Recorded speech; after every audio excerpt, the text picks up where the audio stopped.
ଜବରଦସ୍ତି କାହାକୁ ଲଭ୍ କରିବାକୁ କଣ ପାଇଁ ଚାହିଁବ? ନାଇଁ ନାଇଁ ତମେ ଆମେ ଯୋଉ କଥା ରଖିଥିଲୁ ମନ୍ଦିରରେ ସେ କଥା ତମେ ଭାଙ୍ଗିଲ ନା ମୁଁ ଭାଙ୍ଗିଲି କୁହ? ସେ କଥା କୁ ଭାଙ୍ଗିବା ପାଇଁ ତମେ ମନ୍ଦିରକୁ ଆସିବ ନା ନାହିଁ କାହିଁ କହିଲ? ମୁଁ କାଲି ଯାଇଥାନ୍ତି, ତମେ କାହିଁକି ଆସିଲନି? ମୁଁ କାମରେ ଥିଲି ବୋଲି କହିଲି ପରା। ହଁ କାମରେ ଥିଲ, ତମର ହିଁ କାମର ଭ୍ୟାଲୁ ଅଛି। କଥାଟା ଖାଲି ଭଡ ଭଡ କହିଦିଅ, ତମ ଇଶାରାରେ ତ କଥାଟା ଚାଲିବ। ଆଉ ତମେ ଯାହା ଚାହିଁବ ଯେତେବେଳେ ଚାହିଁବ ସେୟା ହିଁ ହବ। ଏତେ ଏତେ ସବୁ ଭଲ ପାଇବା ଦେଲ, ଲାଷ୍ଟରେ ମତେ ତମ ସାଙ୍ଗସାଥି ମାନଙ୍କୁ ମିଶିକି କଥା ଶୁଣେଇଲ ନାଇଁ କି? ହଁ ହଁ ସାଙ୍ଗସାଥି ମାନଙ୍କୁ ମୁଁ ତମ କଥା ସବୁ ତାଙ୍କୁ ସେୟାର କରୁଥିଲି ବୋଲିକି ଏଇ ମୋମେଣ୍ଟରେ ବି ସେୟାର କଲି, ବୁଝିଲା? ତମେ ସିନା ଗୋଟେ ଦିନ ମୋ ସାଙ୍ଗକୁ ପଚାରି ଦଉନଥିଲ, ତାଙ୍କେ କିନ୍ତୁ ମତେ ପଚାରୁଥିଲେ ତମ ବିଷୟରେ। ସେମିତିକା ସାଙ୍ଗ ଗୋଟେ ତମ ବିଷୟରେ କଣ କହିବିନି ତମେ କେମିତିକା ଲୋକ? ଦିନେ ପଚାରି ଦଉଥିଲ ମୋ ସାଙ୍ଗ ବିଷୟରେ, କେବେ ନାହିଁ, କିନ୍ତୁ ତାଙ୍କେ ପଚାରୁଥିଲେ ମତେ, ଆଉ ତାଙ୍କୁ କହିବିନି ମୁଁ? ତମ ସାଙ୍ଗକୁ ମୁଁ କେବେ କଥା ହେଇଛି ନା ଚିହ୍ନିଛି ମୁଁ କେବେ? ତମେ ଚିହ୍ନେଇଲନି ନହେଲେ? ହଁ ନାଇଁ ଚିହ୍ନିନି।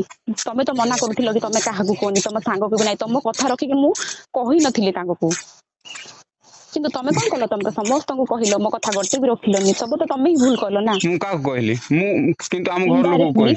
ଇନଡାଇରେକ୍ଟଲି ବେଶୀ କୁହନି, ପବ୍ଲିକରେ କୁହନି। ଷ୍ଟାଟସ ରଖିବା, ଘର ଲୋକଙ୍କୁ ଜଣେଇବା, ଏସବୁ କଣ? ମୁଁ କଣ ଘର ଲୋକଙ୍କୁ ଜଣେଇଥିଲି? ତମେ ହିଁ ଘର ଲୋକଙ୍କୁ ଜଣେଇଲ। ହେଲେ ତୋର ପ୍ରୋବ୍ଲେମ ହେଲା ନା ମୋର ପ୍ରୋବ୍ଲେମ ହେଲା ସେଇଟା? ଓହୋ ତମର କିଛି ପ୍ରୋବ୍ଲେମ? ହଁ ଏଇଟା ହିଁ ବଏସ ମାନଙ୍କ ପ୍ରୋବ୍ଲେମ। ଆମେ ବଏସ ଆମେ କିଛି ବି କରିଦେବୁ। ଗାର୍ଲସ ର ପ୍ରୋବ୍ଲେମ ହେଲେ କଣ ଅଛି ଲାଇଫରେ? ଏଇ ଥିଙ୍କିଂ ନା ବଏସ ମାନଙ୍କର। ଆଉ ହେଲେ ତମେ କଣ ଚାହୁଁଛ ଏବେ କୁହ? ଆମ ସମ୍ପର୍କକୁ ଆମେ ଯୋଡିବା ନା ଭାଙ୍ଗିବା କୁହ? ସେ ଯୋଡା ଯୋଡି କଥା ତମେ ଆଉ ଜମା ବି ମାନେ ଭାବନି, ମୁଁ ତ କେବେ ବି ଭାବୁନି। ହେଲେ ଏ ମନ୍ଦିରରେ ଯାଇକି ଆମେ ଯୋଉ କଥା ରଖିଥିଲୁ, ସେ ମନ୍ଦିର ଫନ୍ଦିର କଥା ଛାଡ। ତମେ ତ ଭାଇକୁ ପ୍ରଥମେ କହିଦେଲ, ସେଇଥିରେ ମୁଁ ତମ ପ୍ରତି ପୁରା ପୁରା ତମ ପ୍ରତି ମୋର ବିଶ୍ୱାସ ହିଁ ଭାଙ୍ଗି ଯାଇଛି। ମୁଁ ତମ ନାଇଁ ପ୍ରତି ନାଇଁ ଆଉ ପ୍ରଥମେ ବିଶ୍ୱାସ ତମେ ମତେ ଦେଇପାରିବିନି। ଭୁଲିଗଲ ନା ମୁଁ ତମକୁ ଭୁଲିଗଲି? କାହିଁ ହଁ ମୁଁ କହିଲି? ତମେ ଭୁଲିଗଲି, ଫାଷ୍ଟ ତାପରେ କଣ ମତେ ତମେ ଧୋକା ଦେଲ, ମୁଁ ଜବରଦସ୍ତ ଜଣକୁ ପ୍ରଥମେ ମାନେ ଧୋକା ଦେଲି। ତମେ ମତେ ଧୋକା ଦେବାରୁ ମୁଁ ଭାଇଙ୍କୁ ଜଣେଇଲି, ନହେଲେ ମୁଁ ଏ କଥା ଜଣେଇ ହଁ ନଥାନ୍ତି। ଜଣେଇ କଣ ପାଇଲ? କଣ ପାଇବି? ତମେ କଣ କାହିଁକି ମତେ ପାଇଲ? ଧୋକା ଦେଲ? ସେତିକି କଣ ଭରସା ପାଇଲ ବିଶ୍ୱାସ କଣ? ଥିଲା ପରା ତମ ପାଖରେ। ତମକୁ ମିଳିଲା କଣ? ମିଳିଲା କଣ ମିଳିଲା? ମତେ କିଛି ମିଳିନି ତ। ତ କାହିଁ କିଏ ମତେ କିଛି ଦେଇନାହାନ୍ତି ତ। ଆଉ ତ ମିଳିଲାନି ତ ଘରେ ଜଣେଇକି କଣ ତମ ସତରେ ମିଳିଲା କଣ? ମିଳିନି, କିନ୍ତୁ ଯାହା ସତ ତାହା ହବ ନା ଆଉ। ହଁ ଯାହା କଣ ସତ ତାହା ହବ, ତମେ କଣ ପାଇଁ ମୋ ସେଥିପାଇଁ ଜଣଙ୍କ ସହିତ? ଲାଇଫ ପଛେ ବର୍ବାଦ ହେଇଯାଉ। ହଁ ଯେ କଣ ପାଇଁ ମତେ କଥା ରଖିଲୁ, କଥା ଭାଙ୍ଗିଲୁ କାହିଁ କହିଲୁ? ମତେ ତମେ ଭଲ ଲାଗିଲନି, ତା ବୋଲି କଣ ମୁଁ ତମକୁ ଜବରଦସ୍ତି କଥା ଭଲ ହେଇଥାନ୍ତି? ଲାଗିଲିନି ତ ସେତେବେଳେ ମନ୍ଦିରରେ କାହିଁ କଥା ରଖୁଥିଲୁ? ସେ ମୁଁ କଣ ଦିନ ପାଇଁ ସେଟା ଥିଲା ମୁଁ ଭଲ କଣ ଲାଗୁଥିଲ, ଶୁଣ ମୁଁ ଯୋଉ ସେ ରାଧାକୃଷ୍ଣଙ୍କ ମୂର୍ତ୍ତିରେ ମୁଁ କଣ ବୋଲି ପ୍ରାର୍ଥନା କରିଛି ତମେ ଜାଣିଛ କି? ମୁଁ କାହିଁକି ଜାଣିବି? କି ଜାଣିବାକୁ ବି ଆଉ ଚାହୁଁନି। ସେଦିନ ଯୋଉ ମନ୍ଦିରରେ ଯୋଉ ହନୁମାନ ମନ୍ଦିରରେ ବାବା ପୂଜା କରିକି ଦେଲେ, ସେଟା କଣ ଅବିଶ୍ୱାସରେ ସେ ଦେଲେ କି? ସେଇଟା ବିଶ୍ୱାସ ହଉ କି ଅବିଶ୍ୱାସ ହଉ, ହେଲେ ତମେ ବିଶ୍ୱାସ ଯୋଉ ମତେ ଯୋଉ ସମସ୍ତଙ୍କ ମନରେ ଲକେଟ ଥିବାର ପିନ୍ଧେଇଲ, ଅଛି ନା। ଶୁଣ ମୁଁ ତ ଶୁଣ ବିଶ୍ୱାସ କରୁନି। ମତେ ହନୁମାନ ଲକେଟ ପିନ୍ଧେଇଲ, ମୁଁ କଣ ତମକୁ କହିଥିଲି ମତେ ଏ ହନୁମାନ ଲକେଟ ପିନ୍ଧା ବୋଲି? ହଁ କହିନଥିଲ, ସେତେବେଳେ ଗୋଟେ ସେମିତି ମାନେ କଣ ଥିଲା ତମ ପ୍ରତି ମୋର ସେମିତି ବିଶ୍ୱାସ। ହଁ ଆଉ ଏବେ କଣ ସେଥିପାଇଁ ହେଲା? ମୁଁ ପିନ୍ଧେଇଥିଲି, କିନ୍ତୁ ମୋର ସେ ବିଶ୍ୱାସ ମୋର ଭାଙ୍ଗିଗଲା ଯେତେବେଳେ ମୁଁ ତମ ସହ କଥା ହେବାକୁ ମନ୍ଦିରରେ ଚାହିଁଲି। ଯୋଉଟା କରାହଉଛି ସେ ସବୁଦିନ ପାଇଁ କରାହଉଛି, ବୁଝିଲ କି ନାଇଁ?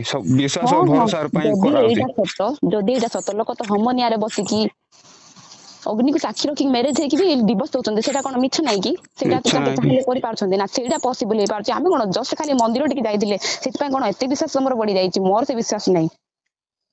ଓହୋ ବିଶ୍ୱାସ ନାହିଁ, କିନ୍ତୁ ବିଶ୍ୱାସ ଭାଙ୍ଗିବା ପାଇଁ ନିଶ୍ଚୟ ଆସିବୁ ତୁ। ହୁଏତ ଏଇଟା ତୋ ପାଇଁ ଭଲ ଲାଗିଥାଇପାରେ, କିନ୍ତୁ ମୋ ପାଇଁ ଏଇଟା ଭଲ ନାହିଁ। କଣ ଭଲ ନାହିଁ? ଭଲ ନାହିଁ ମୁଁ କହୁଛି। କଥା ରଖିଛୁ ମାନେ ସେ କଥାକୁ ଭାଙ୍ଗିବା ପାଇଁ ହିଁ ଆସିବୁ। ତୁ ହିଁ ଭାଙ୍ଗିବି କହୁଛୁ, ତୁ ହିଁ ଆସିବୁ, ନିଶ୍ଚୟ ଆସିବୁ। ନ ଆସିଲା ପର୍ଯ୍ୟନ୍ତ ମୁଁ କଣ୍ଟ କରୁନି ହେଲା।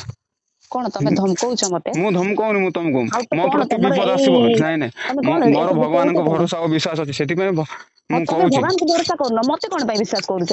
ମୁଁ ତ ତମ ବିଶ୍ୱାସ ରଖିନି।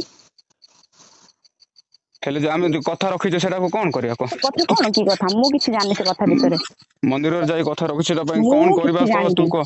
ଆଉ ମୁଁ ଯୋଉ ଭଲ ପାଉଛି ବୋଲି ମୁଁ ଯୋଉ ରାଧାକୃଷ୍ଣଙ୍କର ମୂର୍ତ୍ତିକୁ ଦେଇଛି ତମକୁ, ସେଇଟା କଣ ମୁଁ ନେବି କହିଲି? ସେଦିନ କଥା ତମେ ମନେ ପକା, ମୁଁ ମନା ବି କରୁଥିଲି ଏସବୁ ତ ମତେ ଦରକାର ନାହିଁ, ତମେ କାହିଁ ଜବରଦସ୍ତି ଦେଲ ସେଦିନ? ହେଲେ ମୁଁ ତମେ ବି ଯଦି ମତେ ଯୋଉ ଲକେଟ ପିନ୍ଧେଇଲ, ଏବେ ତ ସେ ଲକେଟ ଧରିକି କହୁଛି।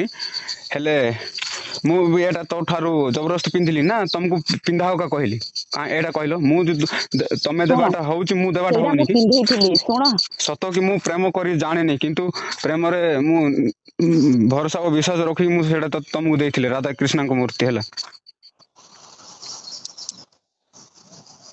ଏବେ କଣ କହୁଛ କୁହ? ତମକୁ ଗୋଟେ କଥା ବୁଝା ପଡୁନି କି କେଥର କୁହାହବ ତମକୁ? ତ ମଣିଷ ନା ଆଉ କଣ? ହଁ ମୁଁ ମଣିଷ ଯୋଗୁ କ ମୁଁ ଭଗବାନଙ୍କ ଭରସା ଓ ହଁ ବିଶ୍ୱାସ ହଁ କରୁଛି ହଁ ହଁ ତମ ପରି ନାଇଁ ହେଲା ତମର ପରି ହଁ କଳଙ୍କିତ ହଁ ନାରୀ ନାଇଁ ହେଲା। ସେଇଟା ତ ଆରେ ମୋ ପରି ନା ତମେ ଏତେ ଅଣ୍ଡରଷ୍ଟାଣ୍ଡିଂ ଲୋକ ହେଇକି ଏତିକି କଥା ଟିକେ ବୁଝିପାରୁନ ତମେ କି ଲୋକ କି କି ମଣିଷ? ଲୋକ? ମଣିଷ ଏତିକି ଭିତରେ କଣ ଗୋଟେ ବୁଝି ଯାଇଥାନ୍ତା। ବୁଝି ଯାଇଥାନ୍ତେ ତମେ ତ ମଣିଷ ହେଇଥିଲେ ବୁଝିପାରୁଛ ବୁଝିଥାନ୍ତ। ସେତିକି। ଭଗବାନଙ୍କ ଭରସା ଓ ବିଶ୍ୱାସରେ କଳଙ୍କ କେବେ ଲଗାଅନି ହେଲା ଆଉ କୋଉ ପୁଅ ମୁଁ ସହିତ ବି ସେମିତି ଲଗେଇବି ଖେଳନି। ଅଲଗା ବି ଲଗେଇବି ମୁଁ ମୋ କର୍ମଫଳ ମୁଁ ପାଇବି ତମେ ପାଇବ କି?